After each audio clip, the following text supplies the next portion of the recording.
Hello my dearest entrepreneur friends, welcome back to another video, or if you're listening to this one on the Omnichannel podcast, welcome back to the podcast.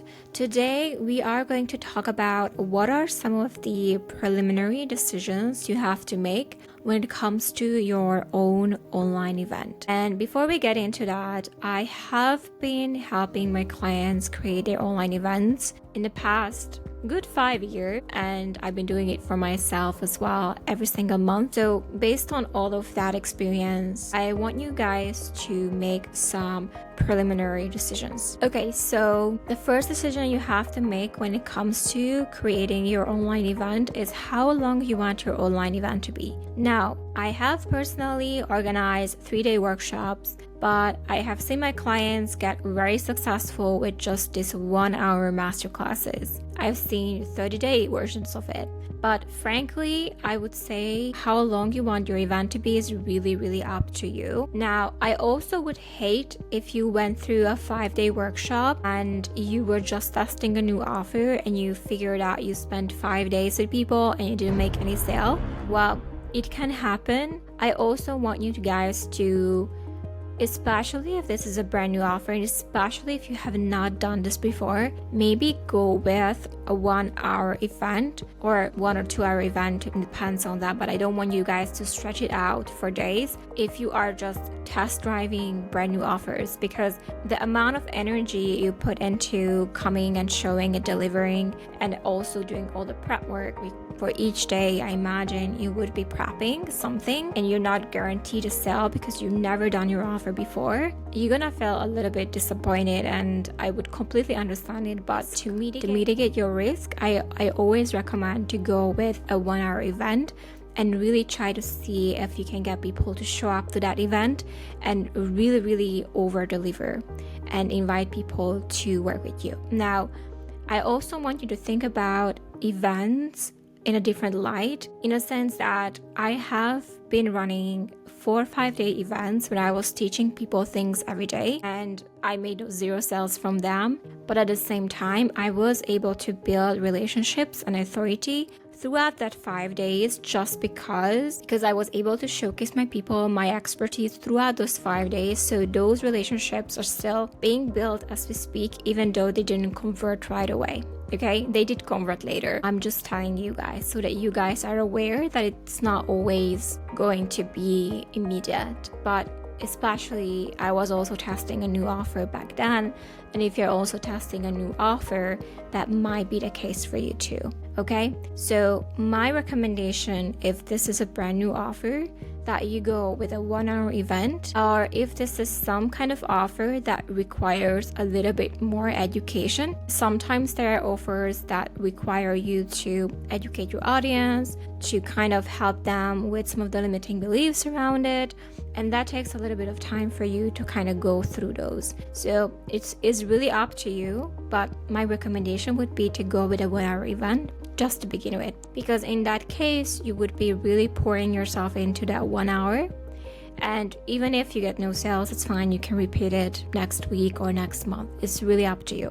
The other thing that I want you guys to think about when it comes to your first event is whether or not you're gonna make it paid or free. And I go in details inside my book behind what qualifies a paid event and what questions you should be asking yourself to decide if this is going to be a paid event material. But I generally like to say that if the information that you are going to be teaching is something that is highly valuable for a specific group of people, okay, then this is going to be great for a paid workshop.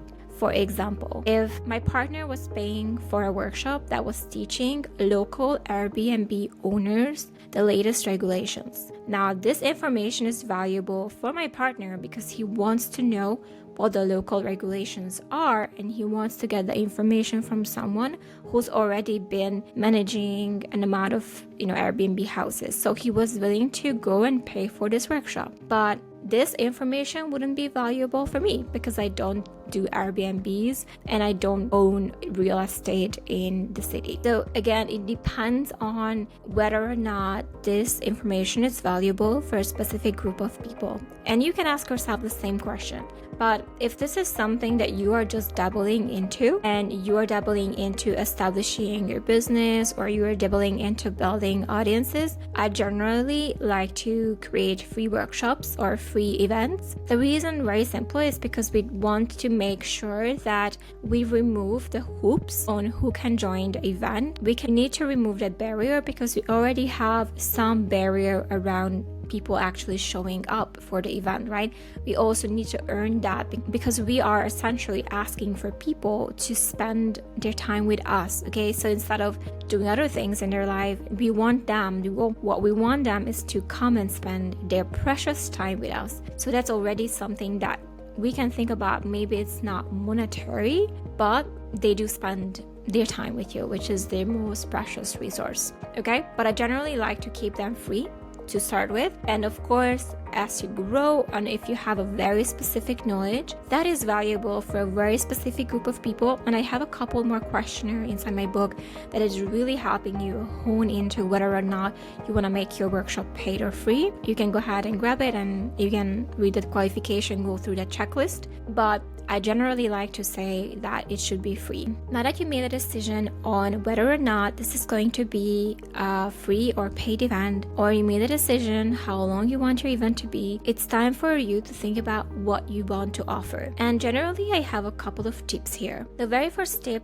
that I want you guys to know is that what you should offer is something that you have already sold before, okay? And this helps you because if you have sold something before and you have a program or some kind of service or product, if you already know that you have sold this before, that you have already proof of concept, you knew that people need this, they would be willing to pay for it, and they would be willing to pay for what you ask them to pay for it, right?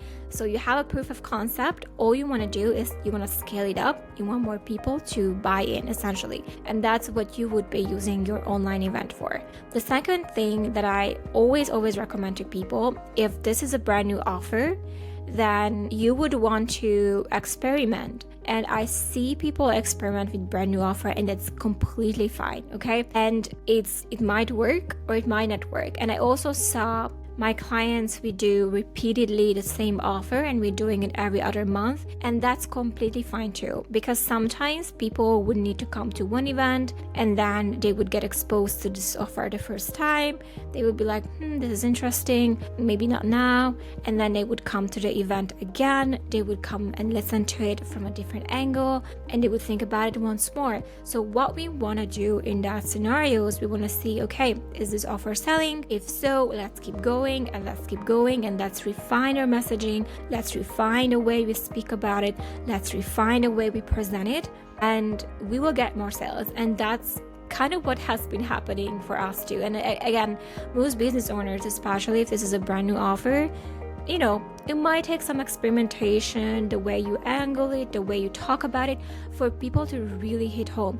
And that's completely fine, because once you build, and we're going to talk about that in our next videos, but once we build our formula behind our events, whether it's the registration page or how we're gonna promote it, or we really have the checkout pages for the offer so people can actually buy them, those things are repeatable formulas. Like, you really need to get them down once, and you just can copy and duplicate and fine tune. So that's why I'm saying that the most of the work in the pre-work is around the setup that you have to do once, but then it's really easy to go again and again and make the process quite repeatable, okay? But you'll see why in our next video. The final thing I cover in this video is around your workshop, masterclass, webinar topic, okay? So this is going to be the most important. I mean, your offer is going to be the core of everything. And you guys, I don't want to keep referring to the book, but I really go into details in how to create your offer, how to price your offer, and like all of those is inside the book. So go ahead and grab it. It's completely free, and or you can message me so we can really talk about it in a consultation. I think I want you guys to decide and I think this is one of the most important elements besides your offer, is your online event topic. Topic is going to be the magnet that is attracting people to sign up to your event. So I really like to spend time on how I'm going to title my event and how I'm going to describe my event topic and how I'm going to sell the event, because at the end of the day, throughout this phase, we need to first sell the event so that people actually register, and then we need to get them to participate or come to the event. At the end of the day, we need to invite them to buy our offers. But without nailing your event topic, it's going to be really hard to get to end goal, which is building those relationships and having people showing up for your event and becoming buyers. Okay, so that is the part where I would spend more time with, if you guys allow me. So one of the things that I like to do before I go into creating my event topic is I want to create titles that are explaining in clear terms what the event is going to be about. Especially if this is a brand new thing that you're doing for the first time, and especially if your audience doesn't really know you yet. So you are experimenting with brand new audiences. So this is the first time that they are seeing you. I'll give you a really good example of someone's event that I've seen. They titled it "Become the Most Consistent Person You Know." So that was the event title. And if you think about it, it explains how to become that person, but also it is really clearly talking to a specific desire of a specific group of people. My event title was High Converting Facebook Ads, which also talks about how to create those ads, how to set them up, what makes them high converting. And again, it can be something that only your niche can understand. So I have been working with one client for 2-3 years, and he's a podiatrist. And obviously our event titles around minimally invasive surgery, they are very much calling out to that specific group of people. So when we are bringing any MIS related topics for them, they already know that this is for them. B, they can recognize themselves and immediately immediately sign up for our event. I want you guys to ask yourself, how can I create an event that clearly communicates what is it about? Okay? How can I make it in a way that is resonating with my audience, so that you can use words that they would use, you can use terms that they would use that they would only understand, so they can really call them out of the crowd and have them raise their hands, they want to come to your event, okay? And then the third rule that I would make sure that I would respect, and I would create an event that is directly tied to my offer, but it's maybe necessary for them to first learn this, or it's going to be showcasing something that is related to what I'm offering. So when I was running the high converting Facebook ads event, at the end of the day, I was offering my services and my consultancy package on Facebook ads, because I was demonstrating people that I know what I'm talking about. I know how to set them up. I know how they work. I know what's work doesn't work. So because of the reason I was already showing and teaching that to people, for them it was easy to then become clients later, because then they could see that I'm actually able and capable to do what I'm talking about. And I think that is why these events are so powerful, because they can really showcase to people that A, you know what you're talking about, B, you can really showcase and show out with passion, and then teach them something that is valuable for them. And that would be my fourth rule. Teach something that you know is valuable for your specific audience. There are so many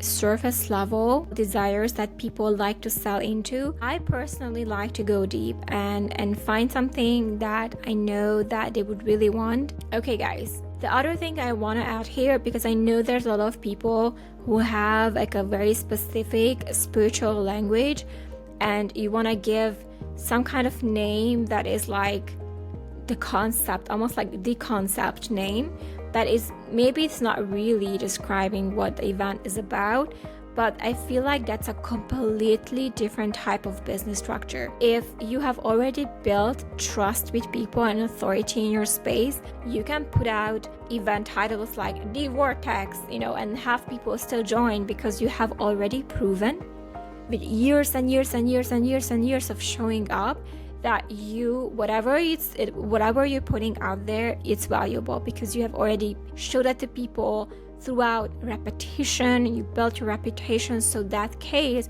you can really go with something that is a bit abstract. But if this is your first event, or this is something that you really want to try at scale, I would stay, and you don't have that big of audience, or you're going for an audience that's completely brand new and they haven't heard of you, because you might want to invest some ads and you want to scale it up, you want more people. I want you guys to keep the title to the point of the event and don't go with the abstract titles. Abstract titles, they really only work for some entrepreneurs who have the reputation that is preceding them from years. So no matter what they put out there, whether it's the Vortex or the whatnot, they would still be able to get registration for their events, simply because they have demonstrated and they have built those relationships prior to them organizing those events. So I really hope that this was helpful. In the next video, we're gonna go over registration methods, and really we're gonna tap into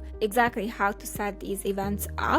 So a little bit of technicality is gonna come to your way, but I promise you I will be showing you super simple, zero tech knowledge to more advanced ones for people who love those stuff. So stay tuned for those videos, and thank you so much for watching and being here.